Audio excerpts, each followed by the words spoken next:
வணக்கங்க. இது அங்காளம்மன் சத்யா வீடியோ. அதாவது மலையனூர் அங்காள பரமேஸ்வரி வந்து அசைவ பிரியை அப்படின்னு சொல்லியிருக்கேன். ஆனால் வந்துங்க கோயில் நிர்வாகம் சார்பாக கறி சோறு போட மாட்டாங்கங்க. அவங்க வந்து லெமன் சாதம், புளி சாதம் அந்த மாதிரி தொன்னையில் தான் தருவாங்க பக்தர்கள் அம்மாவை பார்த்துட்டு வரும்போது. ஆனால் அங்கே வர பக்தர்கள் ஒரு வேண்டுதலுக்காக போடுறவங்க தான் வந்துங்க அங்கங்கே கறி சோறு போடுவாங்கங்க.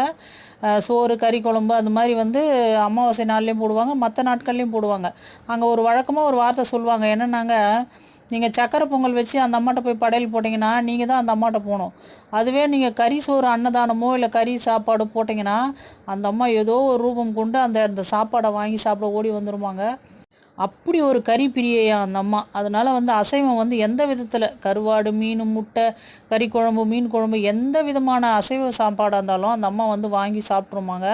அப்படி வாங்கி சாப்பிட்டுதுன்னா நம்ம குடும்பம் வந்து எந்த குறையும் இல்லாத செல்வ செழிப்போட சீரும் சிறப்புமாக வாழுன்றது ஐதீகங்க. அதனால தாங்க அங்கே கறி சோறு